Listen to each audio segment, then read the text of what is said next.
Hi, everyone. I don't feel on motivation to grow my business. I don't think this is something that we have to rely on to grow our business. This is our topic of today. And stay tuned until the end, because if your next step is to join the mastermind that would change your entire business and scale to six figures, I have something for you. Hi, my name is Gwen, and I've taught hundreds of women how to build and scale their businesses online with killer messaging and no BS coaching so that they can enter their most wealthy and free era. And today I'm sharing with you this training called I Don't Feel on Motivation to Grow My Business, but this is what I use. What I know right now is that you have phases in your business where you don't feel motivated. Yeah, you don't feel motivated to show up on social media or to finally stick to the 1 week email newsletter you wanted to create forever. I can see that you are trying to get better habits. You watch out maybe what you eat, you exercise, you do yoga, you work out, you work on your mindset. But when you are low, when you feel not good, not motivated, let's just say that your sales are also low. And it kind of looks like your inner weather dictates your business results. And this is not a way to grow a business. This is not how you grow a company. Yeah. And I know you say it's about building your business. This is why you are listening to me right now. The solution is here to fuel on discipline, not on motivation. Okay. I hear lots of people talking about how to stay motivated or trying to motivate their client to do XYZ. I don't try to motivate my clients. Yeah. I don't try to hype them up so they feel so excited and pumped about what they need to do at the end of the call. But then when the reality catch up, they're not motivated to do it. Because the truth is that motivation is unreliable. And because it is unreliable, you don't want to base your actions and, of course, your business on this. Discipline, however, builds habits, and habits build consistency, and right actions done consistently bring growth. Imagine you want to have a beautiful garden. Imagine you start with planting the seeds and you start watering them every day. You don't see the plants yet because you first need to, the tree or the plant, depending on what you have planted, first needed to grow the roots. But you keep watering them down anyway. Yeah. You keep putting water on the soil where you don't see anything going out. And if you stop watering them down because you are lazy or you are unmotivated, okay, or today it's raining, no, if it's raining, it was fine. But today, let's say you're too busy to water the plant, the seeds, and so the plants, they will die, okay? If you have, however, the discipline and the commitment to water the seeds every day, it will become a habit that is part of your life, okay? Even if it's hot or even if you are unmotivated, you are going to do it. And so routine will help you here be more consistent. And by being consistent and watering down your seeds and the plants every day, they will grow. It's the same in your business. I know, however, that discipline is hard, okay, for a lot of people. So I'm going to share with you what helps me be a very disciplined person, or as long as I can remember. I cannot remember not being disciplined. The tips that I'm going to share with you are a mix of very practical solutions and some mindset shifts that you need to do, okay? We're going to see 7 in total. The first one is to have a clear vision. And you can be like, oh yeah, of course, if I want to have seeds or a business, I need to be clear with it. But I want you to think about this way. What are you working towards? Okay. And what will discipline brings you? Because discipline is not something oh yeah, I just wish I was more disciplined. That would be so fun. It's not fucking fun. Yeah. And the thing with discipline is not for you to be fun, but it's for you to have no problem doing things and to stop negotiating with yourself. So ask yourself, what are you working towards? Maybe you're working towards building up your suite of offer this year. Maybe you want to restart your business and pivot in another direction. You want to make 6-figure, what it is. And I want be beyond this that you start thinking, how will this look like? Exactly. Okay. What are you going to do every day? And when you will be disciplined and committed, what will you be doing? When your vision is clear, it's easier to stay disciplined because you know what you're working towards. The second thing is to set up your non-negotiable. So non-negotiables, they are the things in your life that you won't compromise on. And you may have heard me, if you're in my world for a while, you heard me definitely talking about non-negotiable. I like to divide them into categories such as time, energy, pleasure, and money. So to give you an example for each, in my list of non-negotiable for time, I have to only work 4 days per week. This for me is a non-negotiable. Okay, it's not always easy to maintain because it means that I have to be very efficient the other days when I'm working, but being completely off 3 days per week has been amazing for me to spend a lot of time with my family, have massages, go free diving, and enjoy life in general. I also want to say that I am not right now trying to help people grow a business where they work 4 days a week. If your idea, your end goal is to work 4 days a week, no problem. But I don't think that when we are scaling and growing, we all can work 4 days a week, depending on where you are at. Okay. So I think we have to not want everything at the same time, make more money, but work less and all of the stuff. It's good to focus on one thing at a time. Yeah, just a little precision here. In terms of non-negotiable, that was for time. And then for energy, one of my non-negotiable is to have between 1 and 4 calls per week. Why this? Because, well, calls don't drain me much, to be honest. But if I start to have more than this, then I start to feel tired. So even if at the moment I feel super excited when I'm with my clients, after that, I feel that my energy can be low quite quickly. So this is why what I pay attention to is to not have more than 1 to 4 calls per week. Then one of the things about pleasure is for me to have massage every week. I just love it. It makes me feel so much better.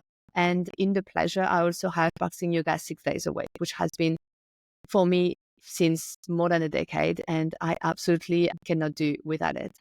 Another non-negotiable is around money. Okay, so remember we have time, energy, pleasure, and money. And for me, in terms of money, is my savings. So what I have noticed is that it helped me a lot to feel secure when I can have a certain amount of money on my bank account. And so this is one of my non-negotiable. There is a certain amount of money that I want to all the time have on my bank account. And this can be different for you depending on what feels safe. And another of my non-negotiable that I had since over a year and a half now is to save 6K per month. Okay, 6K per month since a year and a half goes on the side in my business. And this helped me like travel, build my house, like lots of stuff. When your non-negotiable, they are clear, it's a lot easier to stay disciplined, okay? Because you're not negotiating with yourself. So same that with watering the garden, if it is a non-negotiable for me to water the garden because I love it or because I absolutely want to have this beautiful garden where I receive all of my friends, it is a non-negotiable.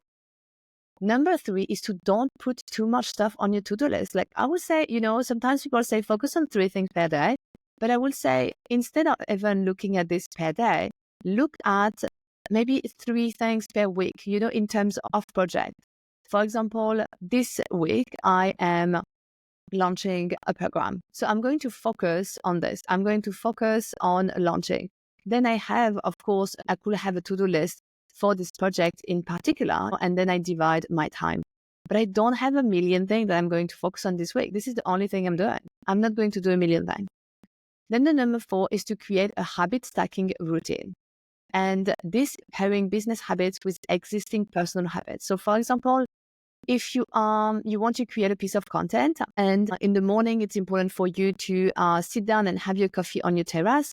What about doing both at the same time? So habit stacking is super nice when you can just put the stuff together. Another thing, and this for me is the most important thing, is to change your identity. Yeah. And if you're in one of my programs, you have heard me talking about that. Because when you change at an identity level, you will never negotiate with yourself anymore.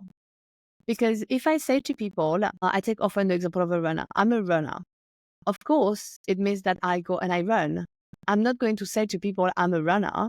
And when they say, oh, how many times do you run? Once a year, maybe? No, obviously, if I'm a runner, I run regularly, often. If I say I'm a mom, I am, of course, putting the uniform on my son in the morning, or helping him or reminding him to do it, preparing his lunchbox, dropping him at school, picking him up at school, There's stuff. There's stuff are part of my identity as a mom. This is why I don't negotiate with myself like, oh, do I really need to do a lunchbox? No, well, obviously, I'm not negotiating with myself. It doesn't mean, though, that someone that can do the action that goes after that, making a lunchbox, is a mom. Okay? This is why there was a big difference between an identity and the action that comes with the identity. So when I'm a mom, I don't negotiate with myself on what I need to do as a mom. I wake up, I am a mom, I do all of this stuff. I'm a runner, I wake up, I go probably running. I don't negotiate with myself. But if I don't say I'm a runner, and if I say, let's go for a run, or, like, oh, I could go for a run today, but I'm not a runner, it's not who I am. Tomorrow, I will not go for a run the day after and so on, because it's hard and it's not part who I am, So remembering to change first your identity, and this is not a mindset work that we can do in a minute in a podcast, but this is a deeper mindset work that I do with all of my clients. One of the things also is to eliminate decision fatigue, and this is our number 6. Okay, so I want you to automate, to pre-plan decision, so you can do the thing. Okay, you can do the thing. Eliminate decision fatigue. If you said like you are posting 3 times a week or 5 times a week or whatever, just do it. Okay, stop negotiating with yourself. If your identity, and we come back to the identity, is that I am the CEO of my business that is scaling to 6 figures, because you want to scale your business to 6 figures, even if right now you are 20K per year, it doesn't matter. Your identity is the one of a business owner, and your business is scaling to 6 figures.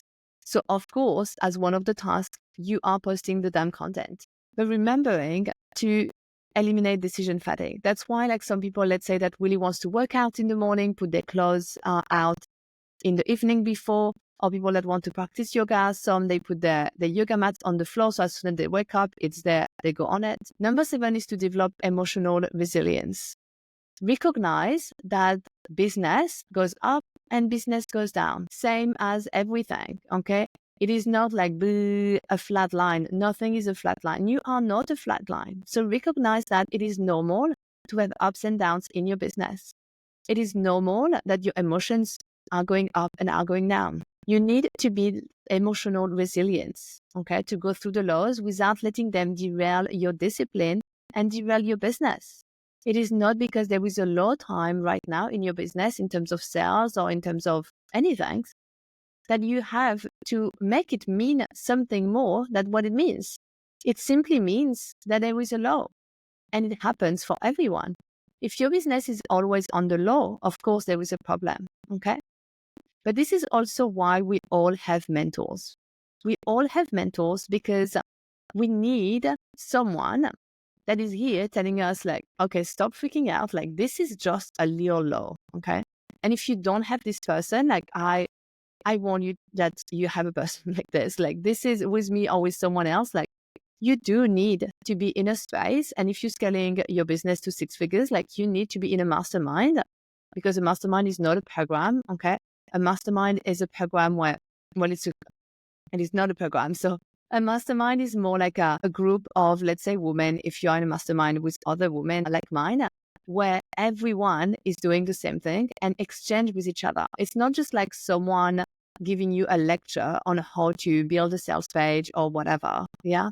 It is on growing up your business. And to grow up your business, you need to be in containers where the discussion, the conversation, the topics are not limited to what do you need to do, but also how do you need to act? Who do you need to be scaling your business to 6 figures? I also then want at the same time to invite you to have a look at the Scalable Mastermind. It is not for everyone. Okay. So I want you to have a look to see if it is for you.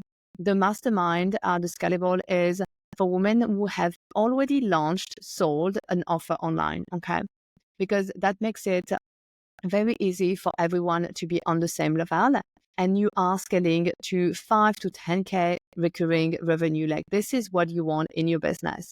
You don't want 1K, you don't want 2K. Like, you are ready to have the serious offers, the messaging, the sales systems to be able to have 5 to 10K every single month and make 6 figures. This is something that is going to be so, so very important for you to have a space like this. If you feel you're not ready for the Scalable Mastermind, of course, you can have a look at the Take My Money messaging or the in-demand if you just wanted to fix up your sales. But I want you to know that fixing up your sales is not going to be enough to scale to 6 figures. Thank you for listening on this training on I Don't Feel on Motivation to Grow My Business. And this is what I use, and what I use is discipline. And this is what I definitely recommend you. If you like today's episode, be sure to subscribe so that you don't miss any future training like this one.